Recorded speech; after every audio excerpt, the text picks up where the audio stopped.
Since the NASCAR race today was shit, I've actually decided that we're not going to be going over the negatives and stuff like that.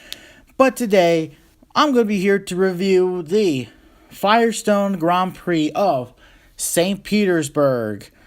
So the first race of the IndyCar racing season has officially started, and boy oh boy, this was a pretty good weekend for IndyCar. Obviously, one NTT Data is a new sponsor, and everything has been great and stuff like that. So during qualifying, qualifying was a shit show. The first round, really, and stuff like that. Colton Herta actually showed a little bit of speed. It was Will Power that got the pole for Sunday's St. Petersburg race. So it was Will Power, Joseph Newgarden, and then you got the two Chip Ganassi racing cars behind you.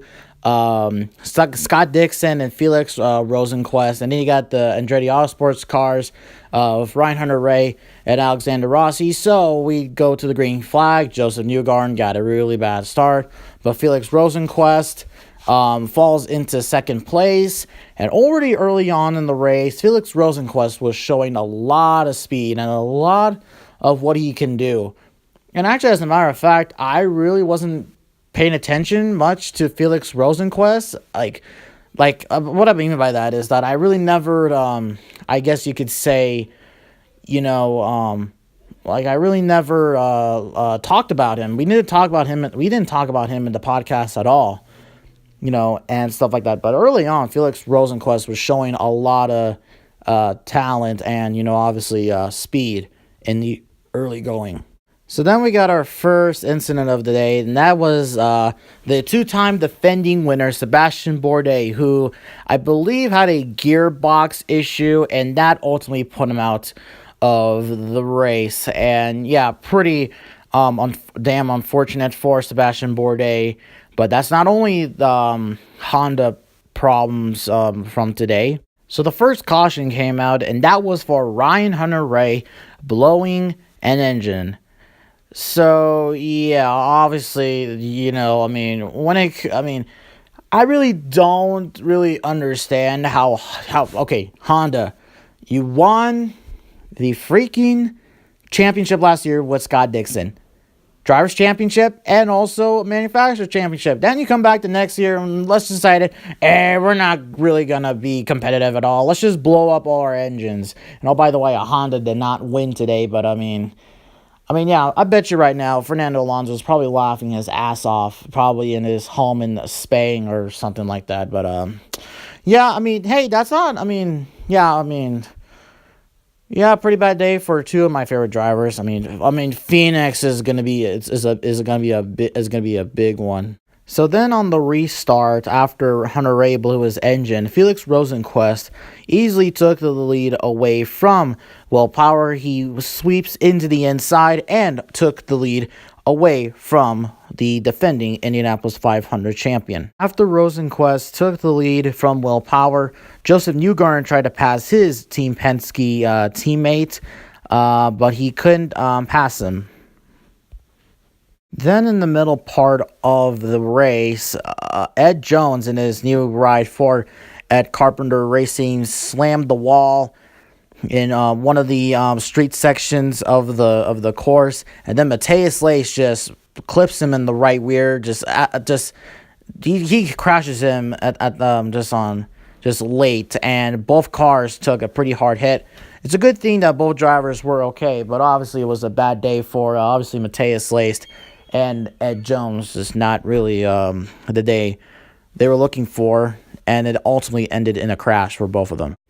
Then Will Power pitted with only in the middle parts of the race.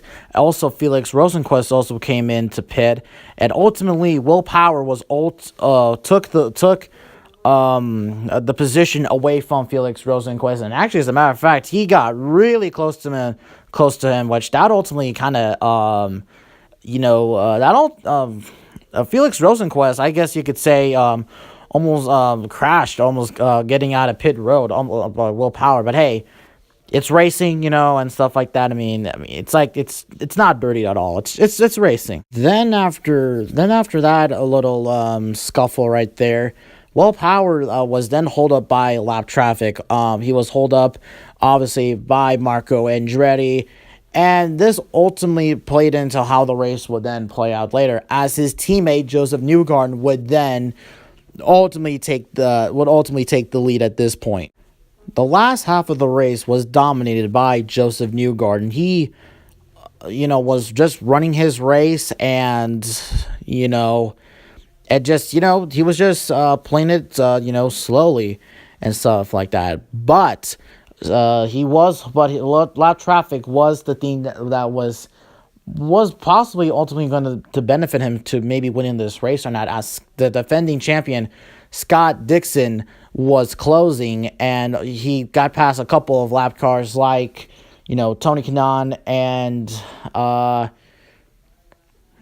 think also believe Santino Ferrucci. I'm not so sure the other cars, but the next car he was about to pass was Spencer Pigot, or he was the next car that Newgarden was catching. And ultimately the question would be, will Newgarden catch up to Spencer Pigot, or will he just remain where he is? And can Scott Dixon somehow close the deal? But that was not the case. Scott Dixon did not catch Joseph Newgarden, and Joseph Newgarden wins the 2019 Firestone Grand Prix of St. Petersburg. First one for him of the season. First one for Team Penske of the season as well. Obviously, the company has been doing pretty good in NASCAR, and now they're off to a very good start in IndyCar. And I also believe Scott Dixon finished second, and then Will Power ended up the podium in third. Now it's time to get on to the part of the video where I give my thoughts on the race. So overall, this was a pretty good race. It was a pretty good race. I mean, I fairly did enjoy it. I thought, just the fact is that IndyCar just really has just a lot more legitimacy than really, NASCAR and stuff like that. And really just, guys, do you guys not realize the last time I've watched a pure street race, like, when was the last time I've seen one was probably, I'm not so sure, maybe Toronto, with IndyCar. But hey, St. Petersburg, it's a very, very good track, and stuff, plus congrats to, obviously to Joseph Newgarden. He really did deserve, this win. And ultimately, a Team Penske car did up winning this race, which, I guess that's a good thing that happened, obviously, today. Felix Rosenqvist, man, he was great today. He performed really, really well, and I think that the Swedish invasion is coming. He ultimately proved himself very well in the NTT Data, number 10 Chip Ganassi Racing Honda, and stuff like that. There's not much negatives from this race, I would really say, but I'm looking at that Honda reliability with Ryan Hunter-Reay. I really am.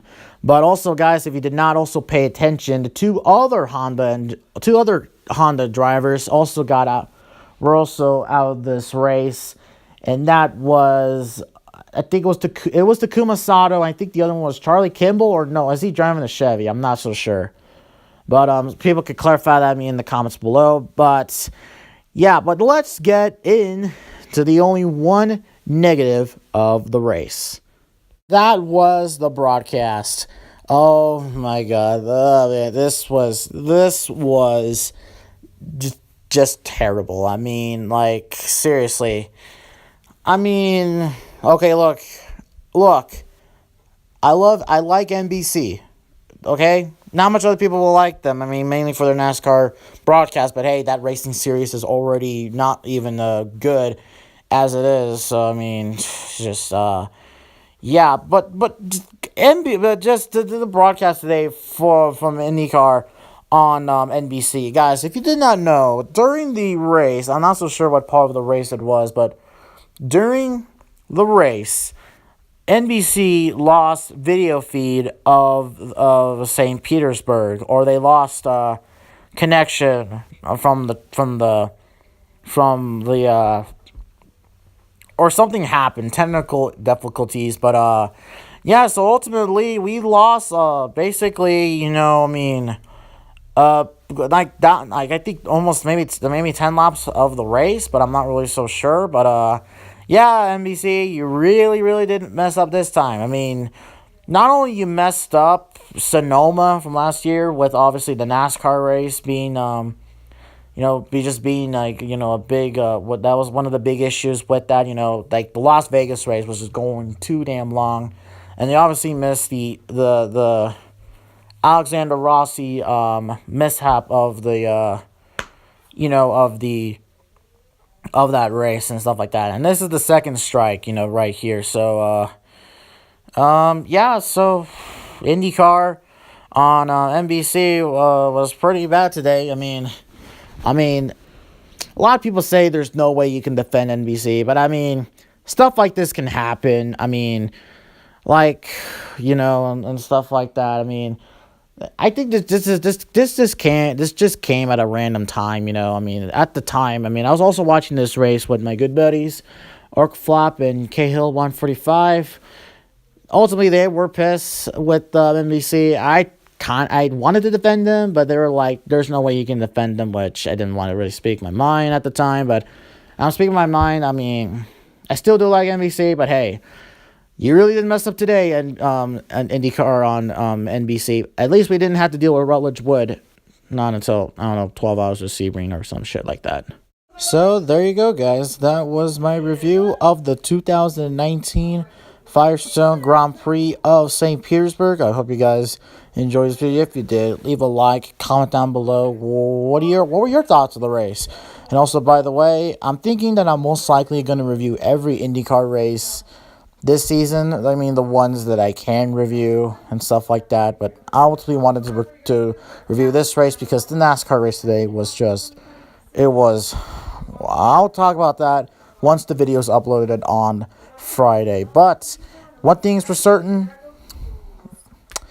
Fontana is going to be way more better. But anyways, thank you guys so much for watching, and I will see all of you in the next video.